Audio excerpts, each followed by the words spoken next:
వర్షం రాదు, వీళ్ళు అనుకుంటున్నారంతే అన్నాడు. ఆ మాట చెప్పొచ్చు కదా అంటే ఏది చెప్పరు, సాక్షిగా చూస్తారు. వీళ్ళు వెళ్తే అక్కడికి వెళ్తారంతే. అంటే నిజంగా అక్కడికి వెళ్ళారు, ఈయన వర్షమే రాలేదండి ఇక్కడ. అంటే అక్కడ మహిమ ప్రకటించడం ఏమీ లేదు, సాక్షిగా తానున్నారు తెలిసినప్పటికీ కూడా. అది తెలుసుకోవాల్సింది ఇక్కడ. అంటే ఆయన ద్రష్ట అయినప్పటికీ కూడా కాపాడబడాలి, ఇంకో చోటుకి వెళ్ళాలి, ఇవేమీ అనిగలేదు. ఎక్కడున్నా అక్కడే. వాళ్ళు అక్కడ ఉండమంటే అక్కడ ఉంటారు, ఇక్కడ ఉండమంటే అక్కడ ఉంటారు.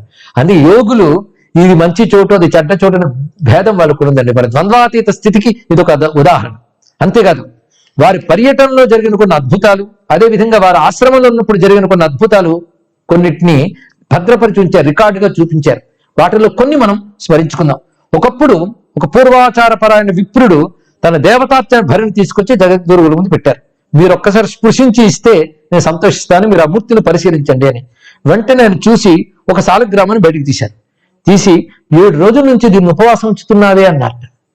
అంటే వణికిపోయాడు. ఇదేంటండి, నేను అన్నిటితో పాటు దాన్ని కూడా మందసంలో పెట్టుకుని పూజ చేస్తున్నాను, అన్ని ఉపచారాలతో పాటు వాటికి నైవేద్యం పెడుతున్నాను, మరి ఉపవాసం ఉంచని మీరు అంటున్నారు అంటే ఆయన వెంటనే ఆయనను వర్చన సరిగ్గా చేయడం లేదు. ఈ సాలగ్రామ అర్చామూర్తికి నిత్య క్షీరాభిషేకం, నిత్య పాయస నైవేద్యం జరగాలి ఈ సాలగ్రామానికి ప్రత్యేకించి. గత 7 సంవత్సరాల నుంచి జరుగుతున్నట్టు లేదే అన్నాడు. అప్పుడు ఈయన గుర్తుకొచ్చిందండి, వాళ్ళ నాన్నగారు పోయి 7 ఏళ్ళు అయింది సరిగ్గా. వాళ్ళ నాన్నగారు ఉన్నంత కాలం దీనికి నిత్య క్షీరాభిషేకం, క్షీరాన్న నైవేద్యం పెట్టేవారట. వాళ్ళ నాన్నగారు పోయిన తర్వాత ఇతడు రోజు చేసుకున్న దేవతార్చనలో 2 కలుపుకున్నాడు, కలుపును పూజ చేస్తున్నాడు. ఎలుగు తాను నిత్యం చేస్తున్నాడు, మామూలుగా అన్నం పెట్టి నైవేద్యం పెట్టాడు. కానీ వాళ్ళ నాన్నగారు ఆ సాలగ్రామానికి క్షీరాభిషేకం, క్షీరాన్న నైవేద్యం చేసినట్టు ఈయన చేయలేదుట. సరిగ్గా అది తీసి 7 ఏళ్ల నుంచి పస్తుంచేవి ఈ సాలగ్రామాన్ని అన్నారంటే వెంటనే ఒళ్ళు ఉడికిపోయింది. అవునండి, మా నాన్నగారు బ్రతుకున్నప్పుడు సాలగ్రామాన్ని మీరు అలా చెప్పారు, ఇప్పుడు అలాగే చేసేవారు. నాన్నగారు పోయిన తర్వాత నుంచి నేను అలా చెయ్యలేదు, అలా చెయ్యాలి అన్నది నాకు తెలియలేదు అని ఇకపై అలాగే చేస్తాను. అంతేకాదు మీరు 7 ఏళ్ల నుంచి అన్నారు, మా నాన్నగారు 7 ఏళ్ల వరకు చేసేవారు, మా నాన్నగారు పోయి 7 ఏళ్ళు అయింది. అంటే అది చూడగానే అలా చెప్పారు అంటే జగద్గురువుల యొక్క సర్వజ్ఞ మహిమా లక్షణాలను ఒక్కసారి తెలుసుకోవాలి. ఇక్కడ ఒక రహస్యం ఉంది, చెప్పుకోవడానికి కారణం మహిమా ప్రదర్శనం మాత్రమే కాదండి. సాలగ్రామాలు, లింగాలు, విగ్రహాలు అన్నప్పుడు మనం ఎలా ఉండాలో తెలుసుకోవాలి. ఇక్కడ అవేవో రాళ్లని, అవేవో విగ్రహాలు అనుకుని కాకుండా వాటి యందు దేవతా సాన్నిధ్యం ఉంటుంది. వాటికి మన నమ్మకంతో పని లేదు, తెలుసుకోండి. ఇక్కడ వాటి యందు దేవతా సన్నిధి వహించి ఉంటుంది కనుక వాటి సమీపంలో మసలుతున్నప్పుడు, వాటిని ఆరాధించేటప్పుడు మనం దేవత ముందు ఉన్నప్పుడు ఎలా ఉంటామో అంత జాగ్రత్తగా ఉండాలి. అంతేగాని అవి రాళ్ళు అనుకుని బొమ్మలు వాటి ముందే ఏడవడాలు, కోపగించుకోవడాలు, భయపడ్డాలు ఇవన్నీ చేస్తూ ఉంటే ఆ దేవత ఏమనుకుంటూ తెలియాలి. దేవత ముందు ఎలా ఉంటాం వాటి ముందు అలా ఉండాలి, వాటికి అంత మర్యాద ఇవ్వాలండి. అందుకని వాడు పూజించకుండా వదిలేస్తాం, ఎప్పుడు వదిలేద్దామా అని చూడకూడదు. అంత మహిమాన్వితమైనవి ఇవి తెలుసుకోవాలి.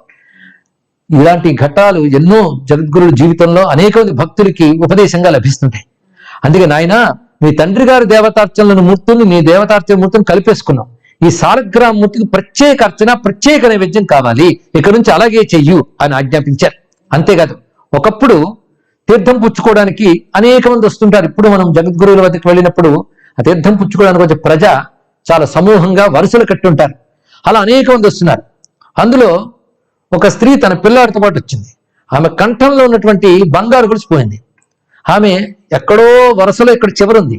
నాకు గొలుసుపోయిందంటే పక్క వాళ్ళు కొంచెం మౌనం గుండు, తీర్థం పుచ్చుకున్న తర్వాత వెతుక్కుందుగాని అన్నట్టు. ఆమె లోపలే దుఃఖం దిగమింకుంది బయటకు చెప్పకుండా. సరిగ్గా తీర్థం పుచ్చుకుని ఈవిడ వంతు వచ్చింది. సరిగ్గా ఈవిడ వంతు రాగానే పక్కకెళ్ళి నిలబడన్నట్టు. తీర్థం ఇవ్వలేదు గురువు గారు, నువ్వు పక్కకెళ్ళి నిలబడి చెప్తానని. తర్వాత ఒక్కొక్కరు వస్తున్నారు. కొంతసేపటికి ఒక ముసలావిడ వచ్చింది. వచ్చి తీర్థం పుచ్చుకోబోతుంటే తీర్థం ఇవ్వకుండా అమ్మా ఇచ్చేసేయన్నట్ట. ఇదేమిటి, నేనేం ఇవ్వాలి బాబు స్వామి అనేది, నువ్వేది తీసుకున్నావో అది ఇచ్చేసేయన్నారు. నేనేం తీసుకోలేదే అంటే పాపం పెంచుకోకమ్మా అన్నట్టు. ఆయన మాటలు చూడండి. వెంటనే పక్కనున్న స్త్రీలు ఆమె చీరను కదిలించగానే చీర మడతల్లోంచి గొలుసు పడిందండి. అంటే వృద్ధ స్త్రీ తీసేసుకుందనమాట. వెంటనే అది తీసి అక్కడ పెట్టగానే గురువు గారు ఇంకెప్పుడు నేను పని చేయకు వెళ్ళు అని వృద్ధురాలు పంపించి ఈమెను పిలిచి గొలుసు తీసుకున్నట్ట. అంటే ఆమె గొలుసు పోయిందనే అది ఈమె తీసుకుంది నాకు ఎలా తెలుసు. అయితే ఇంకా గొప్ప విషయం ఏంటంటే ఈ గొలుసు తీసుకుని వెళ్ళిపో, ఇవాళ చేసిన తప్పు ఇంకెప్పుడు చెయ్యకే అన్నట్టు అర్థం. ఆ తప్పు ఏమిటని నాకు తెలిసింది. వెంటనే నేను గుణపాఠం నేర్చుకున్నానండి, ఇక్కడ జాగ్రత్తగా ఉంటాను. ఇంతకీ గురువు గారు ఇవాళ చేసిన తప్పు అన్నారు, ఏం తప్పు చేసావు అంటే ఆమె చెప్పింది, నా భర్త ఒక ఉద్యోగి, ఆయన తొందరగా ఆఫీస్కి వెళ్లాల్సింది. అప్పుడు నేను గురువు గారికి వచ్చి తీర్థం తీసుకోవాలని నా భర్తకు అన్నం పెట్టకుండా నువ్వే వడ్డించుకు తిను, నేను గురువుగారి దగ్గరికి వెళ్తాను వచ్చేసాను. అందుకు గురువు గారు ఇవాళ చేసిన తప్ప ఎప్పుడు చెయ్యకే అన్నారు. ఏంటంటే నా దగ్గరికి తీర్థానికి దేవుడి దగ్గరికి దండానికంటే ముందు నీ భర్తకి సమయానికి తిండి పెట్టి అదే పెద్ద వ్రతం. చెప్పకుండా చెప్పడం అండి విధానం ఇక్కడ. అంటే గురువుల దృష్టి ఎలా ఉంటుందో పరిశీలించారు ఇక్కడ. వాళ్ళు మనలా చూస్తారు అనుకోవచ్చు. అలాంటి సర్వజ్ఞులు, అటువంటి భగవాన్వితులు, ఇది విశేషమైనటువంటి అంశం. అంతేకాదు మరొకసారి ఒక ఆయన వచ్చి గురువుగారి దగ్గరికి వచ్చి, నేను చాలా భాగ్య విషయించే మీ దర్శనం చేసుకున్నాను, నాకు మీరు ఏదైనా ఒక మంత్రాన్ని ఉపదేశించండి, ఉపదేశాన్ని అనుగ్రహించండి, ఉపదేశించండి అన్నట్ట. వెంటనే గురువుగారు అన్నారు, ఉపనిషత్ వాక్యాల మీద నమ్మకం ఉందా అన్నట్టు. ఆ ప్రశ్న ఆశ్చర్యం వేసింది. అదేంటి స్వామి అలా ఉంటున్నారని. ఉపనిషత్ వాక్యాల్లో మాతృదేవో భవ అనే మాట ఎప్పుడైనా విన్నావా అన్నట్టు. విన్నానండి అన్నారు. మరి పితృదేవో భవ మాట విన్నావా? విన్నానండి.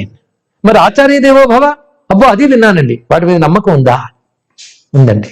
మరి వాటి మీద నమ్మకం ఉంటే ఆ మాట నువ్వు విన్నట్లయితే ఆ మొదటి 2 వాక్యాలు శిరసా వహించి నెరవేర్చుకో, ఆ తర్వాతే నా దగ్గరికి ఉపదేశానికి రా అన్నాడు.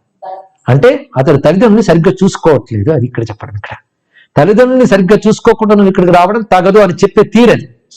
వెంటనే అతను ఎలా సమర్థించుకున్నాడంటే, నాకు తల్లిదండ్రులు సేవించుకోవాలని ఉంటుందండి, కానీ మా అమ్మా నాన్న సరైన వాళ్ళు కారు, వాళ్ళకి నా మీద దయ లేదు, అభిమానం లేదు.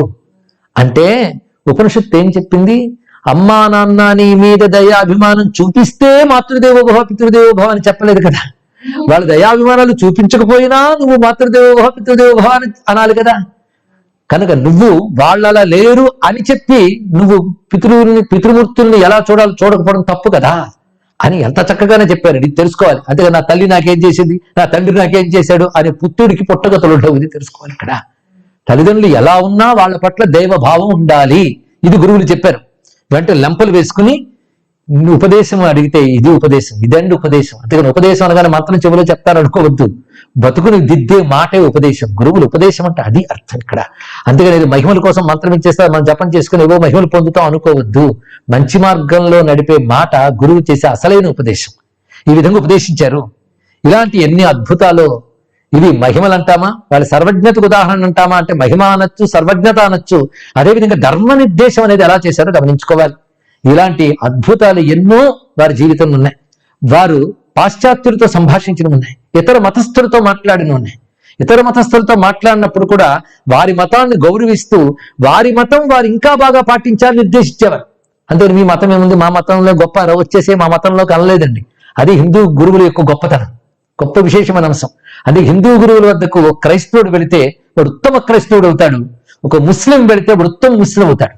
ముస్లింను ఉత్తమ ముస్లింగా, క్రైస్తవుని ఉత్తమ క్రైస్తవుడిగా బోధించగలిగే శక్తి